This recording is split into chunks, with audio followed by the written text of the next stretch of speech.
সমস্ত থানায় red alert করা আছে। এ শালা রাজা কিছুতেই বাঁচতে পারবে না। আরে পারবে কি করে, ওর তো মৃত্যুযোগ শুরু হয়ে গেছে।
আপনি বাঁচলে বাপের নাম, চাচা আপন প্রাণ বাঁচা।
সর্বনাশ হয়ে গেছে স্যার, ঘোর সর্বনাশ। ওই রাহু কেতু শনি সব এক হয়ে গেছে স্যার। আরে কি হয়েছে তাই বলবে তো? কি আর বলবো স্যার, ওই রাজা থানায় ঢুকে একেবারে ফাটাফাটি শুরু করে দিয়েছে। ওই দারোগা আর ওই গোড়াকে ওরা এতক্ষণে পিটিয়ে পরোটা বানিয়ে দিয়েছে।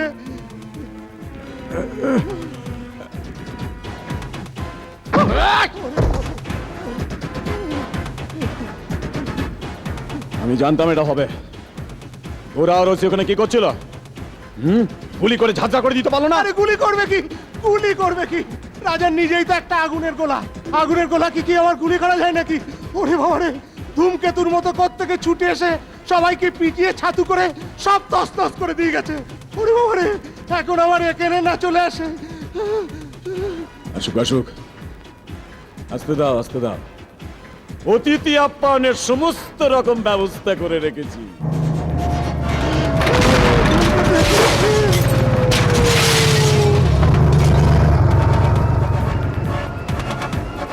শেষ করে দে হারামির বাচ্চাটাকে।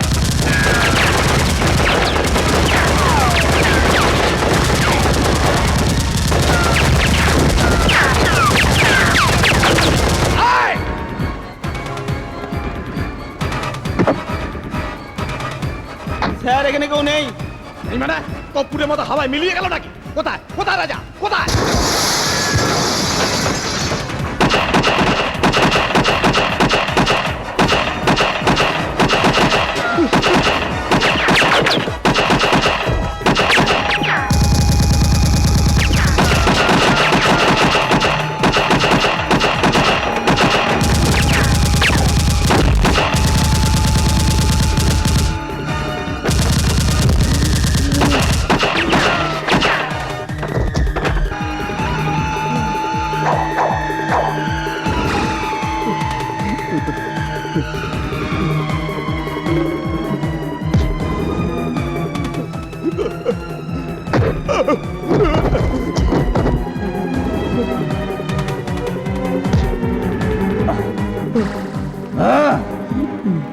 তোমার খেলা এবার শেষ সুদর্শন, এবার আমার খেলা শুরু। দাঁড়াও দাঁড়াও, আমাকে মারবার আগে ভালো করে জেনে না আমি কত বড় দক্ষ খেলোয়াড়। দেখো এই দেখো,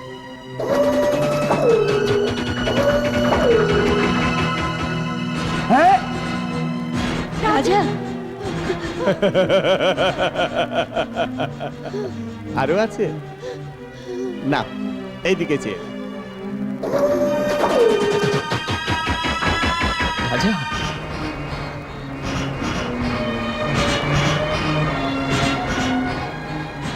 পল্লবী, বাপি, দাও দাও দিন, দাও দাও, ওগুলো আমার হাতে দাও দাও। আপনি আমার মেয়েকে বেঁধে রেখেছেন কেন? আমি তো তোমার মেয়েকে বাঁধতে চাইনি, হঠাৎ স্বামীর প্রতি দরদ উতলে উঠল, কিছুতেই স্বামীকে ছাড়তে চাইলো না, তাই জোর করে ওকে বাঁধতে হলো। বাজে কথা ছাড়ুন, ওকে ছেড়ে দিতে বলুন। না না, সে এখন সম্ভব নয়। আমাদের লাইনে ধান্দার জন্য সব সম্পর্ক ভুলে যেতে হয়। দেখুন। আহা, এতে রেখে যাবার কিছু হয়নি। আমি তো তোমার মেয়ের পাশে শুতে যাইনি। অবশ্য শোয়াশুয়ির ব্যাপারে তোমরা বাপ মেয়ে একেবারে পাকা খেলোয়াড়। সুদর্শন বাবু, এই তো নন্দিনীর পাশে করিমকে শুইয়ে বদনাম দিয়ে কেমন বাড়ি থেকে তাড়িয়ে দিলা।